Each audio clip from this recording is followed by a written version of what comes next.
The Full Melt Show is intended for a mature audience. It contains adult themes, adult content, and sometimes adult language. Listener discretion is advised. It's the Full Melt Show. Welcome back. Soon the smoke will clear on whether Ohioans are going to legalize marijuana, but already a forward-thinking bunch of Buckeyes is making big money on the legalization effort. How are they doing it, and how can you get a piece of this industry that is seeing billion-dollar growth? Well, Channel 3's Chris Ty has details on Big Green being made in a budding business. The noises getting louder, the demand getting bigger for what's being pumped, stamped, and rolled out of here.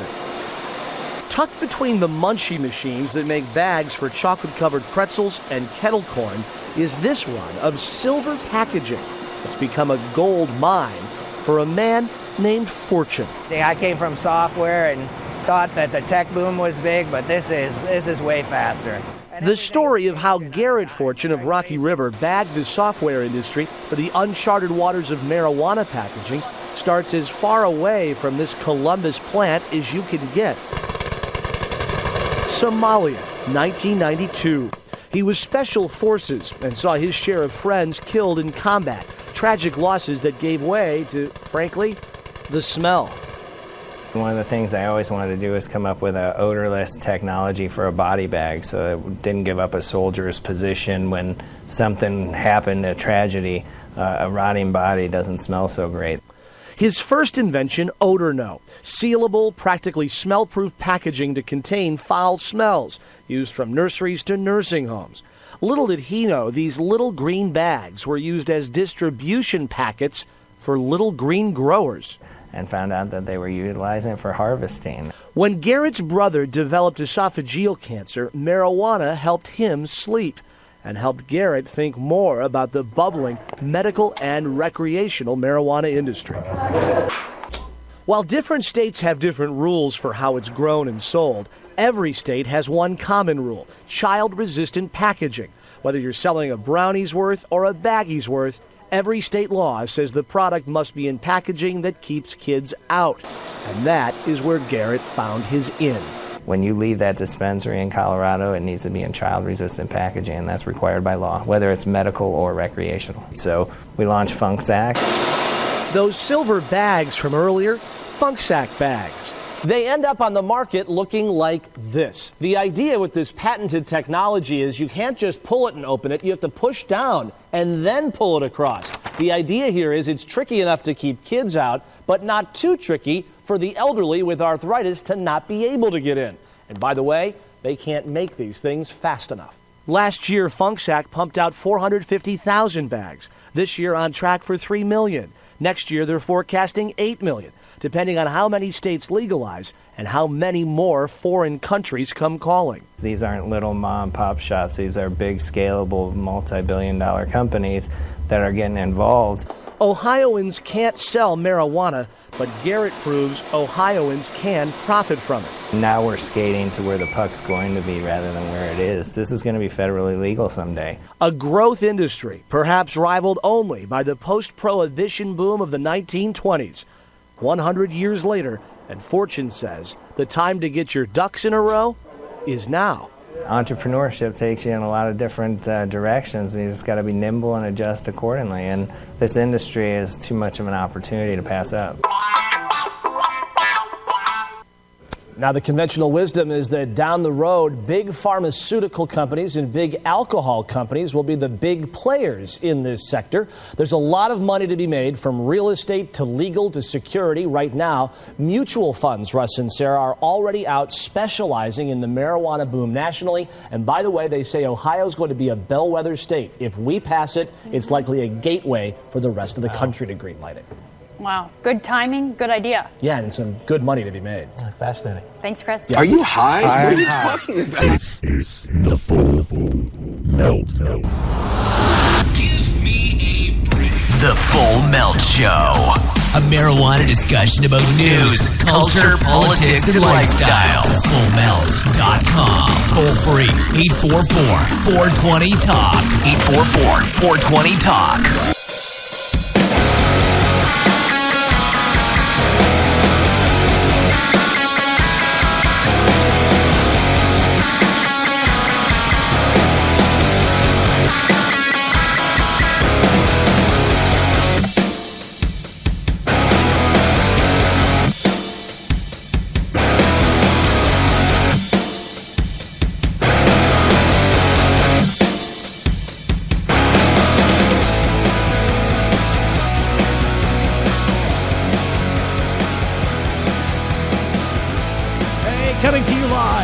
From the PetPain.com studios, it is another edition of the Full Melt Show. I'll tell you what. There's money to be made in marijuana, and it's not in selling the drug. I don't know how difficult it is to get people to understand, especially the government, especially them, about what it is the cannabis industry brings to the plate. Let's just examine it briefly, shall we? So, of course, there's the big elephant in the room, right? The big gorilla. The 800-pound gorilla in the room is cannabis itself, right? That's the big kahuna. That's the giant Kona. Everybody licks the giant Kona. It's the vast majority of the money that's being made in the industry, right? Wrong. It's not the cannabis itself that makes the most money. It's all the things that go into the making of the cannabis that makes the most money. The most money is made outside of the drug itself. Imagine that. Those aren't like fairy tale numbers. Factually, that's exactly what's going on. Bear with me for a second while I make an adjustment. It's just not quite there. Something's wrong with something wrong with that. It's a little dirty, I think. Is it dirty? I had to turn it up and down a lot to get the dirt out of the pot there. It was a little dirty. I don't like it when it gets dirty. So, I don't like it when it gets dirty anywhere, in fact. I don't care if it's the stupid sound control that I'm using. When that gets dirty, it drives me crazy because it makes it harder for you to hear me and, me to hear me. It gets bad. Dirty politics is another story. Corruption, that's another story. We can dig into that a little bit deeper. I think those two stories blend into this. There's a common thread. So when you look at it, when you pick it apart, you peel the layers of the onion apart, and you find out what's at the center. You can examine each layer as you go. So let's just start with, say, for example, the dispensary, right? Now we're excluding all the goods that are being sold in the dispensary as cannabis. Anything cannabis in the dispensary, if you extracted that out, you sucked it out, it's just empty of all of that now. What do you got there? Now, mind you, that is still there. We're just excluding that from our conversation. We know that the cannabis there is being sold, but it's ex parte to what we're talking about here. It's separate. It's a distinct issue. We're going to let that sit there by itself, and let's look at all the other stuff that's going on inside that's being supported by that cannabis, and it's growing. So you've got the people there, right? The people at the dispensary, these are all full-time employees, assuming. They're at least employees. They're people who are being paid to work with you in the sale of the cannabis, either as a consultant or as an aide or as a cashier or whatever. It's a bud tender. Call it what you will. You've got all the bud tenders. Now, taxes are being generated by their employment. Yes, there's money being made. There's the gainful employment itself, the paycheck being dragged home, the bacon for the frying pan, as it were. That's money being made. So that's income, right? That guy's not being paid in weed. He's being paid in cash for the work he's done in marketing the weed. It's not the weed itself. It's extraneous to the weed. These are people that have to be present to help sell and market the said marijuana, right? So that's part of our conversation. So you got the taxes we've identified. We've got the income itself being identified. Now what else? Oh, yeah, you've got all these little things that go with it, right? If you're going to smoke the cannabis, the dispensary may opt to sell you a tool or implement for said consumption. That might be a bowl. It might be a bong. It might be something to consume the wax with, say a nail, or maybe a bowl specially designed for wax. Might be a pen, an electronic pen. It might be some other vaporizer. It might be papers. It might be a grinder. It might be all kinds of other things that go into the consumption of the product, the paraphernalia, as it were.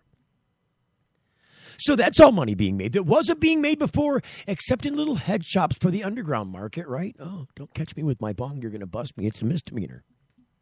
Some places it's a felony. I know Florida will outright haul your ass out of the car, put you in cuffs, and take you to jail for your marijuana papers, the zigzags you bought at the corner store. Isn't that troublesome to you? Doesn't that bother you? But let's just continue to talk about the money being made. So now let's go to the grow shop, right? You got all the employees of the grow shop. You've got the people who are distributing the products to the grow shop. They're all getting paid. You've got the people shipping the products to the grow shop. They're getting paid. You've got the products in the grow shop itself. None of them are cannabis. They're all getting paid. Those are all products and revenue sources and streams that the government itself is making money on at the end of this tax year, despite cannabis's illegality. That's all money being made. I'm not done. Let's talk about the people in government that are employees specifically designed to deal with the marijuana industry. Those are all income streams and sources, all sources of tax revenue to the federal government and the state government, despite cannabis's illegality at the federal level, at the minimum. Mind you, this is all under the guise and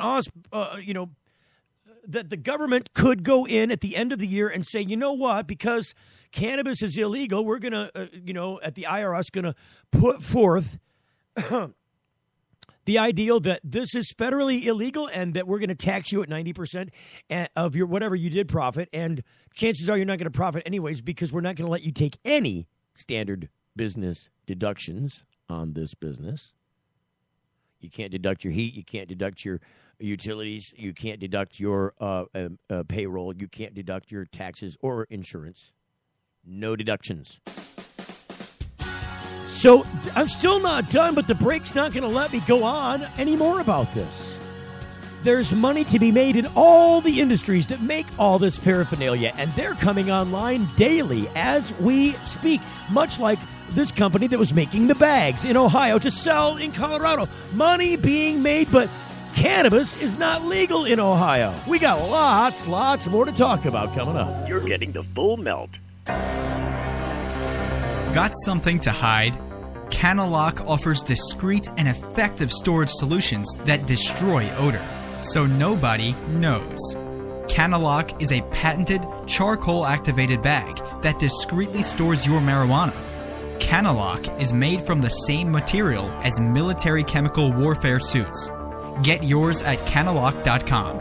Visit canalock.com to learn more about no-smell technology. Hey, it's Steve Green for the Sweet Leaf in Flint, because now getting safe access to medical cannabis patients in Flint, Michigan is never more welcoming. Presenting the Sweet Leaf, a brand new patient experience bringing 12 carefully selected caregivers housed in 9 separate offices to distinctly assist you with their knowledge and reputation for excellent patient care. Classes and training coming soon in the large community room. Check it out in person, 400 South Door Highway, or call 810-259-2571. The Sweet Leaf Center in Flint, 810-259-2571.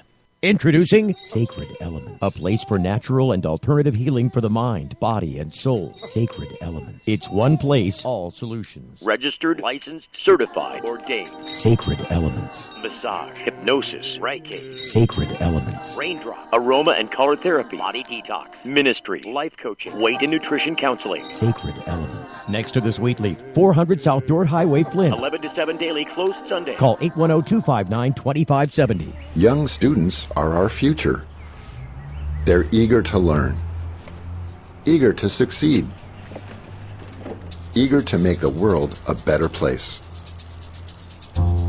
And they want to make it to school safely. Share the road, take care when passing, and always leave 3 feet between you and people on bikes. Bikes are legal road vehicles. We're all drivers. Don't miss the first ever cannabis competition this year as the prize contest moves from Amsterdam to Jamaica. That's right, it's all Jamaican fun now with the Big Cup competition in Negril this November. Get your best travel accommodations now at JamaicaPot.com. pack your beach bong and swimsuit and party down at the warm sandy beaches of Negril, Jamaica for the first ever big cannabis event this year. Do it in style or come have fun on a budget. Best travel prices now at JamaicaPot.com. That's JamaicaPot.com. What's up with these things, Victor? We decided to give ourselves stickers for each feature we release. We read about 10,000 suggestions a week to create features that as traders we'd want to use. 10,000 suggestions? Who reads all of those? He does. For all the confidence you need, TD Ameritrade. You got this. What is my reason for living? Are you going to pass that doobie or what? It's the Full Melt Radio Show. You want to call us on the Cadillac No Smell lines? They're 1-844-420-TALK. It's toll-free across this great cannabis land of ours. 1-844-420-8255 is the number to call.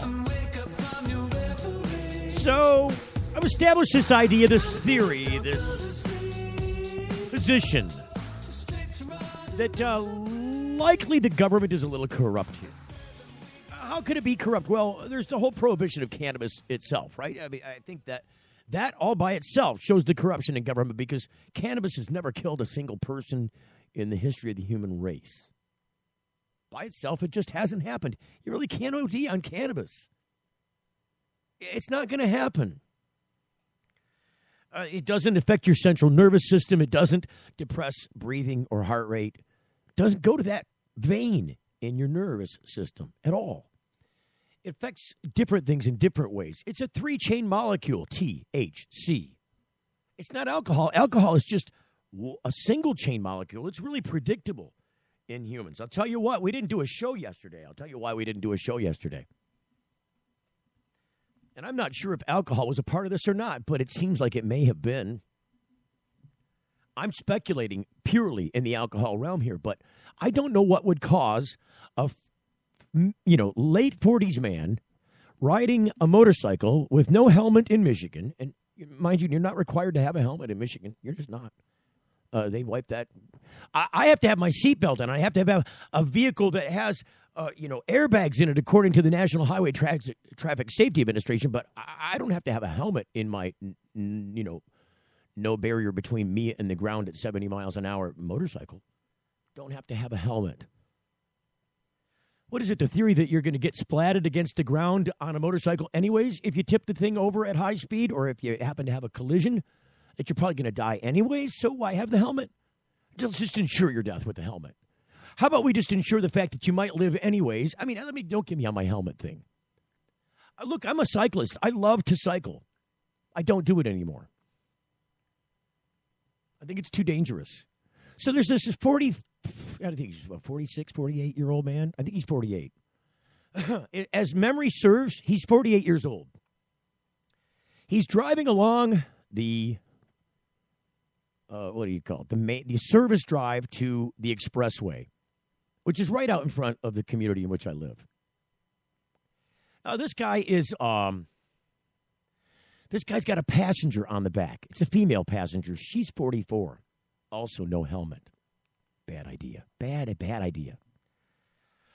The church van. It's an older green, like church van, a community church van. I'm sorry, it's not even a van. It's a bus. I misspoke. So the church bus that routinely goes around the community and picks people up and drops people off to either probably church, school events, or one or the other, both. Either way, it's a community bus. It's a church bus. Pulls out of the boulevard onto the service drive and encounters this motorcycle who's going reportedly about 70 miles an hour. Now, that's a 55 zone. It shouldn't be because there's a big curve there, a giant curve, and you're just coming off the expressway through a traffic light. But so this vehicle is leaving the traffic light. This is the motorcycle leaving the traffic light, going around the big curve towards the entrance to where the park is here. Sees that the bus is there and is going to make a turn and decides to avoid the bus turning to get around. He doesn't want to wait for the bus to turn, doesn't want to slow down and wait for the bus to turn. So he's going to speed up, go around the bus, loses control of the motorcycle, slides and splats into a boulder, which is one of those sometimes they use them as landscaping, the big giant boulders they pull out of the ground when they're doing construction on a site. They'll save it aside so they can use it in landscaping. A lot of people use these big boulders as parking obstructions or other barriers to keep you from, say, going around a curve and not making the curve and hitting somebody's house. They'll put a big boulder there so that you don't hit the house, you hit the boulder instead. In a car, that's, really causes a lot of problems, but at least there's a, roll cage in there. You can survive. You get airbags and, seat belts and stuff to restrain you, keep you from being terribly injured. At least, gives you an opportunity to survive such an incident. In a motorcycle, that doesn't exist. So this guy is dead. They've got his body covered with, he's wrapped around the rock. His body's covered with a sheet. This is all right at the front of my community as I'm coming home to inside my community and where I live. It's a mobile home park. That's where I'm at. And this thing is... this horrid scene is taking place right out front. The road is closed immediately past the entrance to the park where I live. And you can't, going the other direction, same problem. So the road's closed down. There's a dead man. A passenger is hauled off to the hospital with a split open skull in critical condition. And, I don't even know if somebody like that's going to make that. Are they going to make it? I hope they do. God, I hope they do. Was alcohol involved here? The church bus wasn't involved. It didn't hit the bus. No collision there with the bus whatsoever. It was just, I think, an obstacle that the motorcycle decided to try and avoid. Didn't want to wait. Didn't want to wait for that bus to make its turn. That was too inconvenient. Now, this is 5:30 in the afternoon. This is rush hour. A lot of kids around. There's traffic coming and going. That church bus was loaded with kids. Watched this entire thing happen before them. Those kids are traumatized forever now. Was alcohol involved? We won't know. We won't know until there's a toxicology report that comes back. But who else is rolling along at 70 miles an hour in a 55-mile-an-hour zone in a residential area with a church bus full of kids? It's bad news. Now, alcohol, you can still get out of the corner store and buy. In fact, there's a liquor store less than a half a mile away from where that accident occurred. Go in and buy as much liquor as you want, jump on that motorcycle, and ride away. Ride to your heart's content. Also, you can go to the CVS right around the corner, the Rite Aid, any of the prescription drug outlets. Walk right in there, pick up massive quantities of opiates.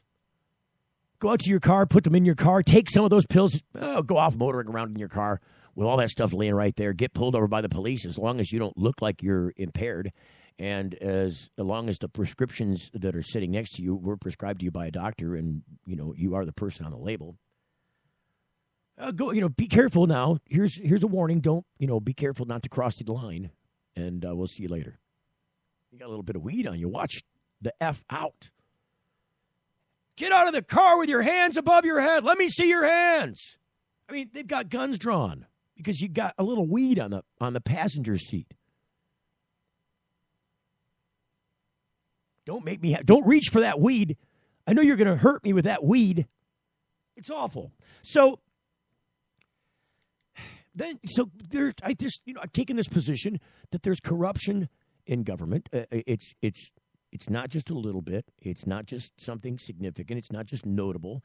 It's not just ugly. It is horrid. It is rampant. It is entwined, embedded, emboweled in our government, this business of corruption. I would venture to say that if I were a Soviet citizen, I may have much the same view of our own government here in the United States as we have of the Soviet government through its propaganda in that country. I'm just saying, perception is reality. And as it comes to government corruption, my perception is that the Soviet government is horribly corrupt. I don't live there. I've never been in the Soviet Union. Don't know a Soviet from a hole in the ground. I could identify one, probably. Maybe I could be right. They sound like a Soviet, somebody. They look Russian. They could be Russian. They sound Russian. They act kind of Russian. I don't know. You Russian? No, I'm from Yugoslavia. I mean, I don't know. But I have to say that my position right now is that I think the Soviet government is horribly corrupt, especially with its leader. I don't as a U.S. citizen, want to feel that way about my own country. But if I was a Soviet citizen, and I do, though, I feel that our government is just as corrupt as the Soviet government. I mean, one is kind of a, makeshift communist government, because it's what it is at this point, let's face it. I mean, it's a mixed and sundry rule set. I mean, what is it anyways? It used to be a communist country, then it's not a socialist country anymore. It's a capitalist country. We've taken all this, but then we reinstall a Soviet type style dictator in a free market economy. It's very confusing. What the hell is Russia? It's a big ugly pimple on Earth's butt is what it is. Giant sore on Earth's butt is what the Soviet Union is. I'm not saying that the United States isn't a similar pimple. It oozes out, the corruption. You can see the pus exuding from said pimple. I give you examples of it daily here on the show, just revolving around this subject. But there's, people having torrid sexual affairs and misusing public funds to cover these affairs up. And I mean, that's just in Michigan's government. Yeah, you move on to, you got Anthony Weiner, and you got all the scandals in Congress and Watergate and Hillary Gate and Whitewater. And I mean, it just goes on. Iran Contra and, what is the thing? Benghazi and, emails and, it just never ends. The government's a corrupt place. Let's just have an example of how corrupt the government is.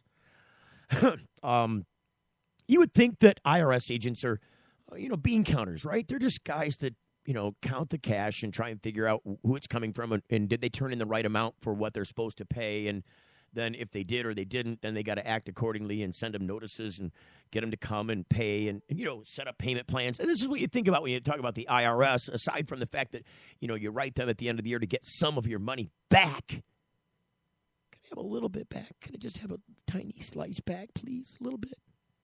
No.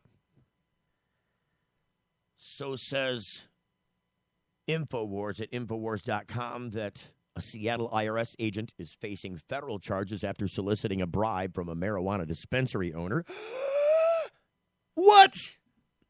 He did what? Do you really think that one of these IRS agents might be, underhanded enough that he could demand payment in exchange for some favor? The story, according to reports, says according to court documents, Paul G. Hurley was charged Monday in U.S. District Court with soliciting and agreeing to receive a bribe by a public official and 2 counts of receiving a bribe by a public official. Incident began when Hurley, who was tasked with performing an audit on the dispensary, approached the shop owner and demanded $20,000 in cash in exchange for leniency. After the encounter, the business owner immediately contacted federal authorities who later oversaw multiple meetings and exchanges of cash between the pair. During one of the final meetings, Hurley reportedly told the pot shop owner, off the record, of course, that he had saved him more than $1 million. $1 million you saved me. $1 million.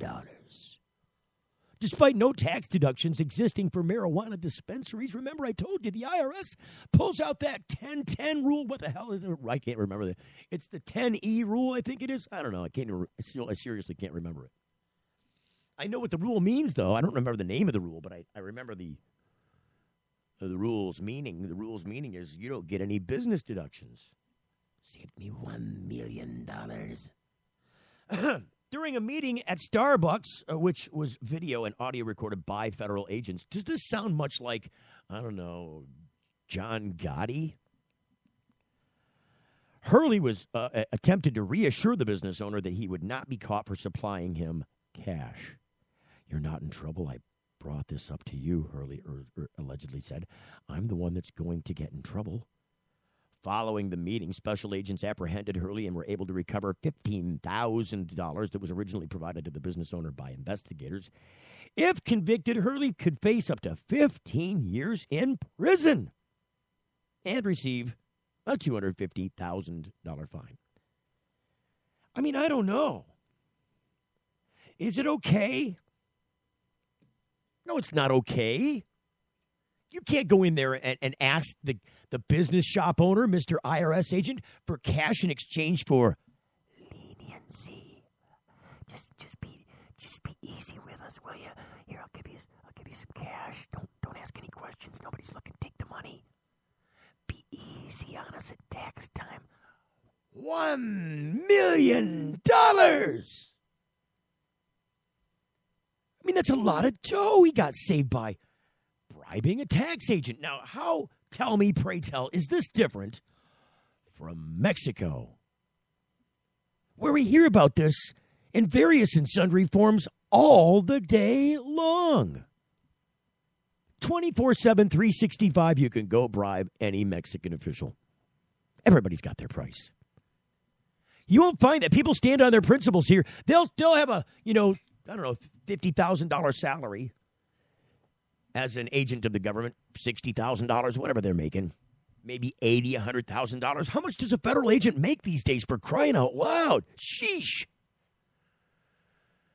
And then you'll go and say, hey, Mr. Agent, I can give you, say, almost 3 times your income this year if you'll just don't pay attention to all that cocaine over there. It's just a little bit of powder on the floor. It might be baking soda. Who knows? Don't look over there. Okay, I know it's several kilos. Okay, it's 100,000 kilos. Don't look at the 100,000 kilos. Here, just take this $250,000 instead. Shove, shove, shove. Push over with foot. And we'll just call it a day. Deal? I mean, that's what these people are doing. Of course, they're not revealing the cocaine to them exactly what it's at. Or the marijuana, or whatever the illicit drug is. It's not okay. It's not okay to bribe the government. It's not okay to be a government official and accept funds for looking the other way. Who the hell are you? Where do you live, in Guatemala? Are you on the streets of Nicaragua? Do you live in the jungle? Are you in the jungle forest of Guyana? I really, really want to know. You're getting the full melt. Get ready, let's go. Hey, na, na, na, na. Oh, hey, now, let's go. Yeah, I've got style. I'll make it wild. I change it up and switch it up so versatile. I'll be myself and I'm gonna let everybody know. We have the latest styles to mix it and mash it. So make it your own and bend the trend. JCPenney. When it fits, you feel it. During the JCPenney Back to School Hot Sale, get an extra $10 off when you spend $25 or more with coupon. Nike, Converse, Levi's, and other exclusions apply. What's up with these things, Victor? We decided to give ourselves stickers for each feature we release. We read about 10,000 suggestions a week to create features that, as traders, we'd want to use. 10,000 suggestions? Who reads all of those? He does. For all the confidence you need, TD Ameritrade. You got this. Don't miss the first ever cannabis competition this year as the prize contest moved from Amsterdam to Jamaica. That's right, it's all Jamaican fun now with the Big Cup competition in Negril this November. Get your best travel accommodations now at JamaicaPot.com. Pack your beach bong and swimsuit and party down at the warm sandy beaches of Negril, Jamaica for the first ever big cannabis event this year. Do it in style or come have fun on a budget. Best travel prices now at JamaicaPot.com. That's JamaicaPot.com. If you're like us, your pets aren't just animals. They're members of your family. Pet Pain CBD hemp oil drops are great for aging as well as active dogs and cats. Some people are apprehensive about hemp treatments for pets. They ask us, what are you smoking? Absolutely nothing, and neither will your pet. Like other hemp-based products for humans, the allure is all of the benefits of cannabis without any of the high. The CBD oil has shown to rejuvenate the bones, joints, brain, stomach, eyes, and heart.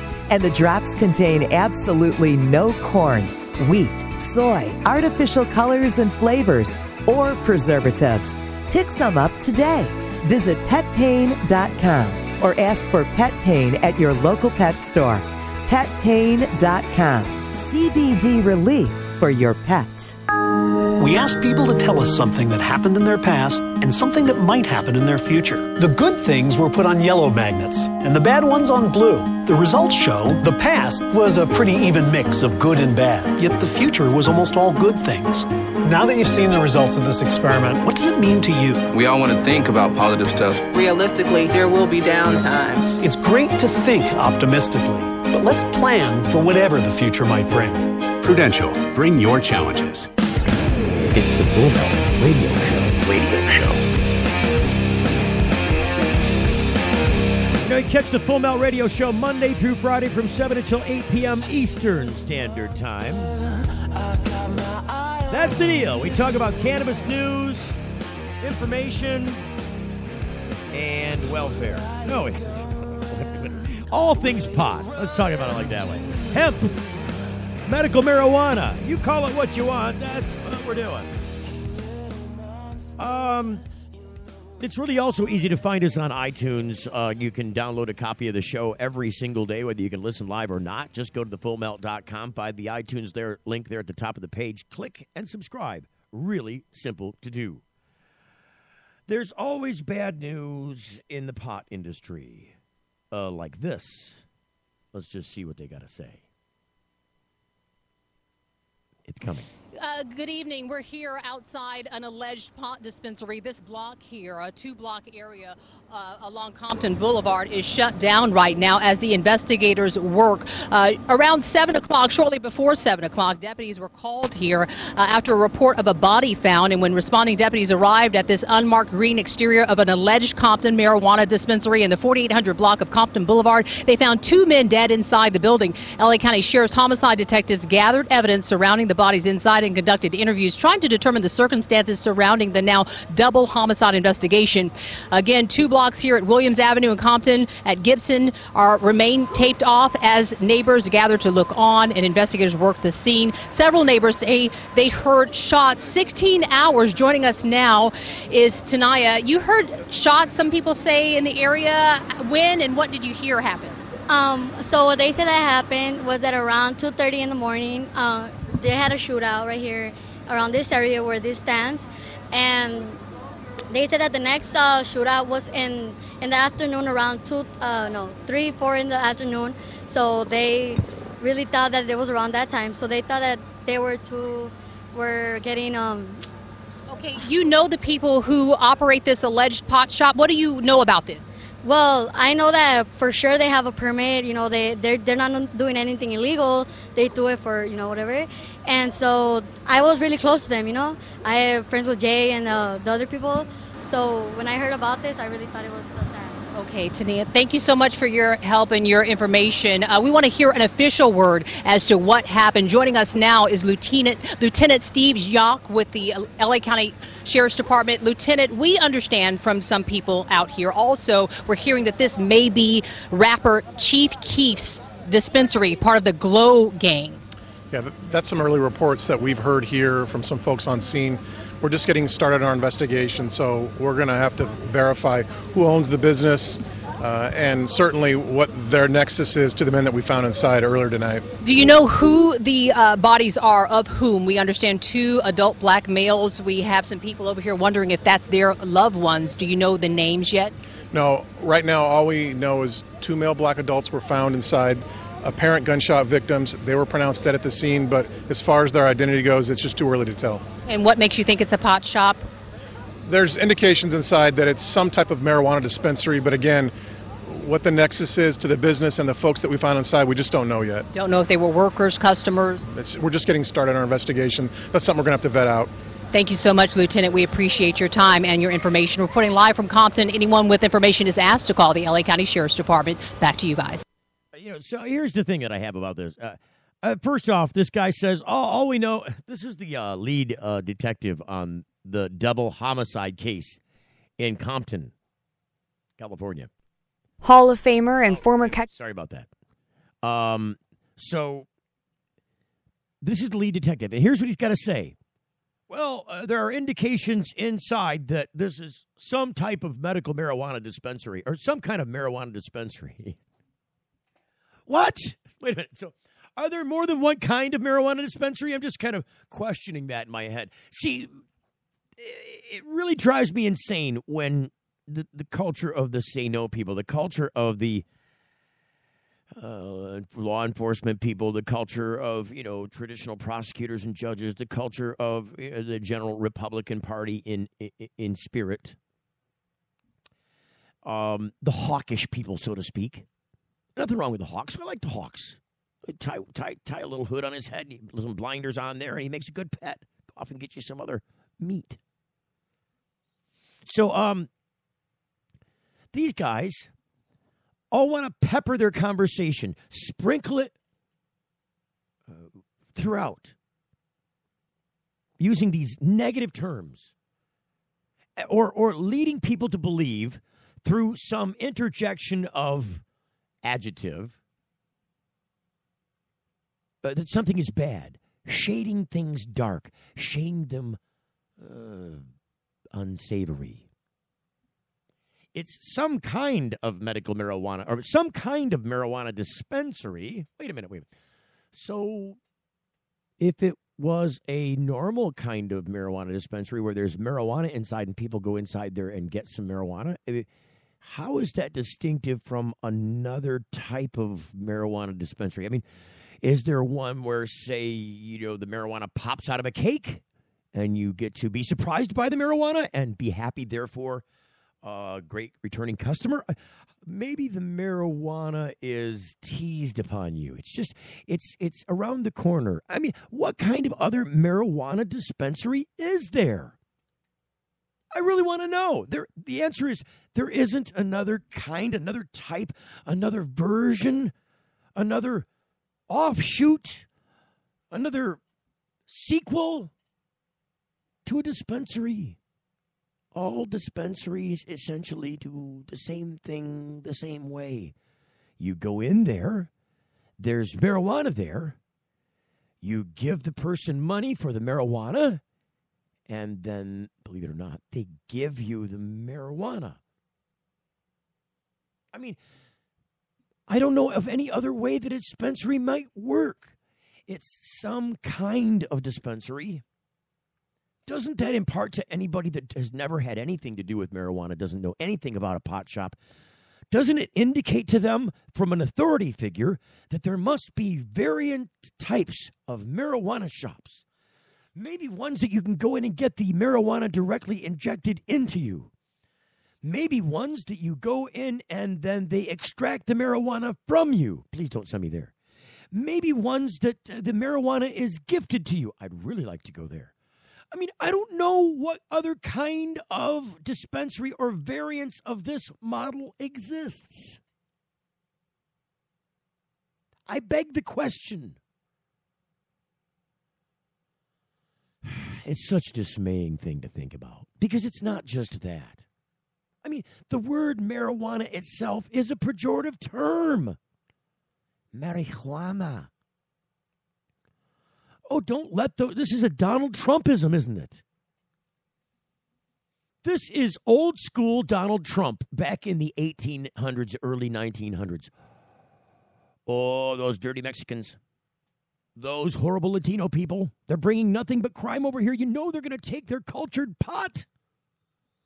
Wait a minute. I can't call it cannabis because if I call it cannabis, everyone understands that as medicinal.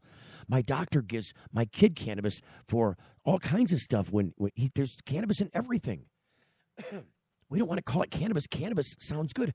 Let's borrow the Mexican slang term for cannabis and call it marijuana. And we'll even spell it with that special H in there. Marijuana.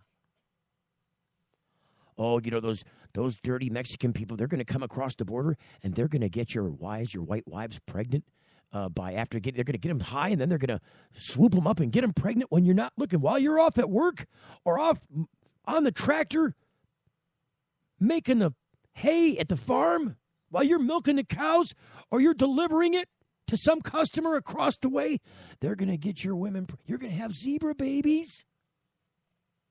They're going to rape your wives. They're going to be your wives' lovers, and you're not even going to know it while they're gone. They're going to get them so high they won't even remember. I'm not being a dick. I'm really not. These are not my words. These are the words of prohibitionists early on in spreading this message, demonizing it. The whole, what's the stupid, crazy movie? Why is it escaping me? What's that movie?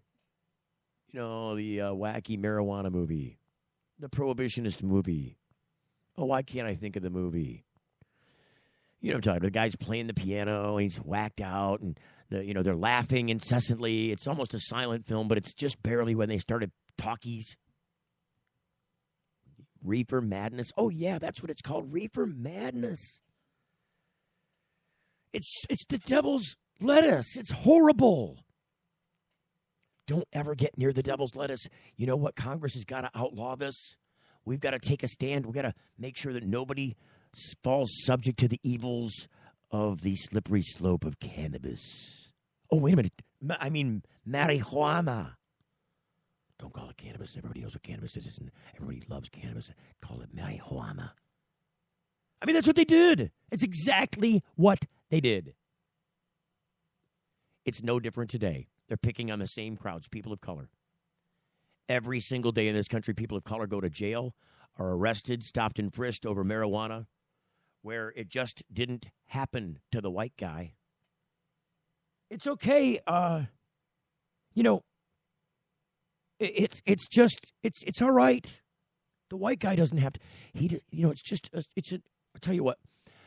The white guy, here's Mr. Lawyer, here's Mr. White Guy Lawyer, and Mr. White Guy Lawyer is going to go with you, Mr. White Guy, and he's going to go in there and tell the judge and the prosecutor that this was just an oversight. This was just an error in judgment. This was a youthful indiscretion. Mr. White Guy does not deserve to go to, look, he's got his suit and his tie on. He's really working on getting his doctorates, but for the moment, he's a furniture salesman. They don't do that with the black guy. The black guy gets a public defender. We're going to give him $200. Yeah, he's going to give him a plea deal. Ends up behind the bars. Oh, yeah, some probation. And guess what, Mr. Black Guy? You can't get a job in the future now. Ha! You're getting the full melt. Young students are our future.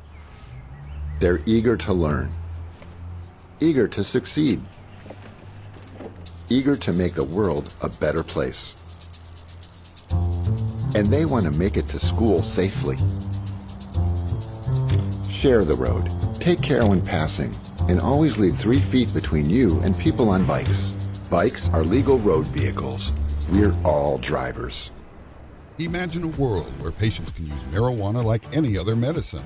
The Marijuana Patients Organization challenges the status quo by helping our neighbors to enjoy a better quality of life. Visit the MPO at marijuanapatients.org and enjoy informative articles, engaging debates, and information about treatments, doctors, and dispensaries in your area. Over 50,000 people have registered at marijuanapatients.org since 2010. Join us at the Marijuana Patients Organization today, marijuanapatients.org. Hey, it's Steve Green for the Sweet Leaf in Flint, because now getting safe access to medical cannabis patients in Flint, Michigan is never more welcoming. Presenting the Sweet Leaf, a brand new patient experience, bringing 12 carefully selected caregivers housed in 9 separate offices to distinctly assist you with their knowledge and reputation for excellent patient care. Classes and training coming soon in the large community room. Check it out in person, 400 South Door Highway, or call 810-259-2571. The Sweet Leaf Center in Flint, 810-259-2571. If you're like us, your pets aren't just animals. They're members of your family. Pet Pain CBD hemp oil drops are great for aging as well as active dogs and cats. Some people are apprehensive about hemp treatments for pets. They ask us, what are you smoking? Absolutely nothing, and neither will your pet. Like other hemp-based products for humans, the allure is all of the benefits of cannabis without any of the high. The CBD oil has shown to rejuvenate the bones, joints, brain, stomach, eyes, and heart. And the drops contain absolutely no corn, wheat, soy, artificial colors and flavors, or preservatives. Pick some up today. Visit petpain.com or ask for Pet Pain at your local pet store. petpain.com. CBD relief for your pet. Got something to hide? Canalock offers discreet and effective storage solutions that destroy odor, so nobody knows. Canalock is a patented charcoal-activated bag that discreetly stores your marijuana. Canalock is made from the same material as military chemical warfare suits. Get yours at canalock.com. Visit canalock.com to learn more about no-smell technology. What's up with these things, Victor? We decided to give ourselves stickers for each feature we release. We read about 10,000 suggestions a week to create features that, as traders, we'd want to use. 10,000 suggestions? Who reads all of those? He does. For all the confidence you need, TD Ameritrade, you got this. It's the Full Melt Radio Show. I like it. How can you not like the Foo Fighters? Good Lord. So this has to come from the really, really stupid people file. This is from the They Just Don't Get It file. By the way, I hope I get a chance before I get off the air here tonight, maybe after this article, to tell you about the Daboween event. Daboween. Daboween might tie into this article.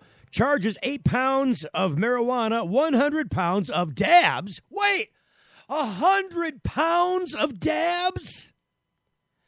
How much marijuana do you need to grow to end up with 100 pounds of dabs? I mean, it's concentrated weed. I mean, I could tell you that, just for an example, it takes probably a couple ounces of cannabis, just a couple ounces, to generate maybe, if it's good quality, high quality, resinous cannabis. If you were to extract that with a chemical process, you could probably get about 5, maybe 6 grams of concentrate out of a couple ounces. Now, maybe 2-3 ounces. So you got, let's just say we're looking at 3 ounces. How much weed is that? So you got 28 grams times 3, right? So you got, what, 28, 2, 4, 6, what is that? 28 at 3, 3 at 8 is 24, carry the 2, you got, what is it, I'm just doing this in my head here, I'm stupid like this today, so you got, what is it, oh yeah, so you put the 2 with the 2 and the 2 and the 2, so you got what, 24, you got 88 grams of weed there? What is that about? Somewhere in that neighborhood. Let's just call it an even 90 grams of weed. Is that right? It's close. Yeah, I don't know. So you get 28 and 28 and 28. 2, 4, 6, 8. Yeah. See, let's just call it 90 grams of weed. And you're getting 6 grams of concentrate from the 90 grams of weed. I'm just using ballpark figures here, but it's pretty accurate. So how much weed do you need to grow? You can do it. By the way, you can't do this with a Common Core method. It really screws it up. How much weed do you need to grow in order to get 100 pounds of said concentrate? That's a tremendous amount of dope. I'm just saying that is a field of dope.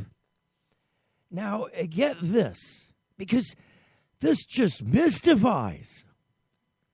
The story, by the way, from KMSP out of Golden Valley, Minnesota.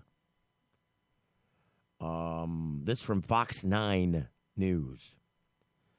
A Golden Valley, Minnesota man had 8 pounds of marijuana and 100 pounds of marijuana wax mailed to his home from a sender in Oregon, according to charges filed this week in Hennepin County. Now, Jason Goodfellow, 36, is charged with 3 counts of intent to sell marijuana and 3 counts of possession of a large amount of marijuana. Large? Oh, my God. Dude, I'm just saying, 100 pounds of dabs. Do you know how high you would be with 100 pounds of dabs? You'd be no more high than you'd be from a gram of dabs. doing the dab. You're not going to get any higher. Once you do the dabs, you get that, you're done. You hit your plateau, you're done. You're not going to, if you keep consuming the dabs or the weed, the people that do this with weed are just as stupid. I guess you could be a connoisseur of the terpenes. You like the flavors, you like the aromas. It's just an exercise in futility at some point. You're not going to get any higher. You're just going to get lower on dope. Just saying. The dabs are going down. You're not going up. There's a problem with this formula. It's not sustaining. 100 pounds of dabs.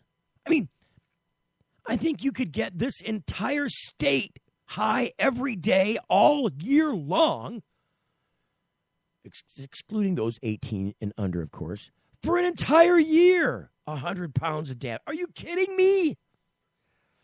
I don't know that you could see me standing still conscious looking at a cube of 100 pounds of dabs.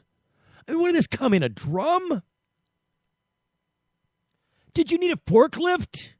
I'd be suspicious, too, if I was the postal carrier delivering 100 pounds of a solid, dense, unmarked, unnamed material. Just saying.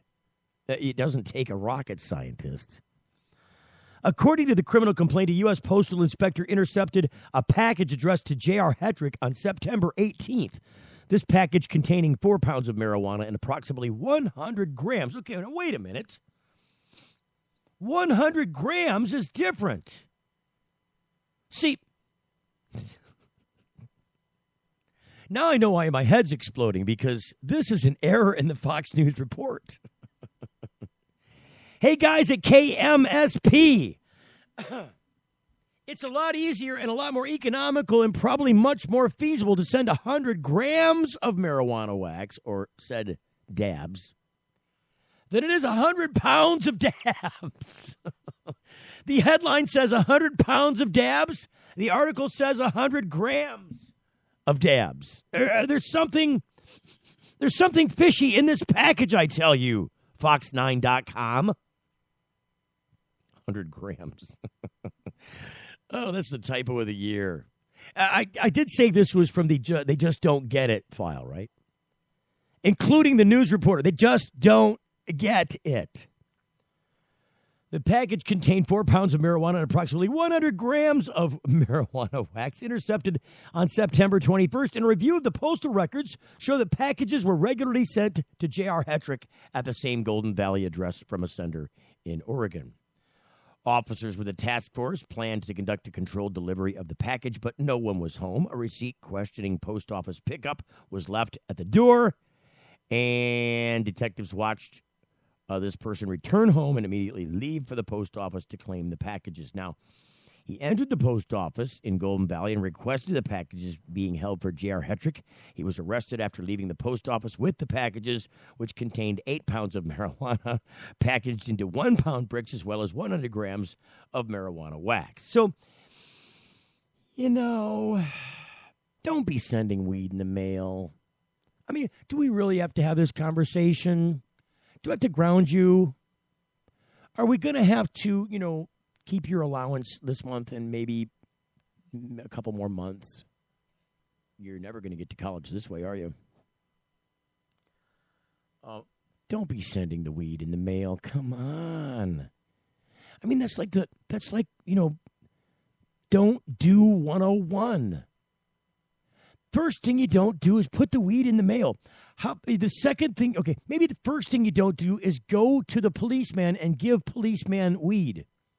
That's maybe the first thing you don't do. Mr. Policeman, I have some marijuana here. I'd like to give it to you. That's not going to end well for you. I saw a guy on video. He's like a magician. And he was effing with the police. So he sets up a video camera next to the police station where they get out of their squad cars and go walking up to the building. And he was just walking along the edge of the building there. And the cop man, I'll talk about Dabween later. The cop man is like getting ready to go into the building, and he's like, "Hey, Mr. Policeman, hey, can you come here for a minute?" "What do you need, sir?" He's like, "I just wanted to, I got this bag of weed here." And then the guy's like, hey, and then he's like, "Oh, wait a minute." And he just like does some disappearo, movo, presto, changeo thing, and the weed's gone. And the cop's like, hey, come here. The guy just runs. Got no weed now.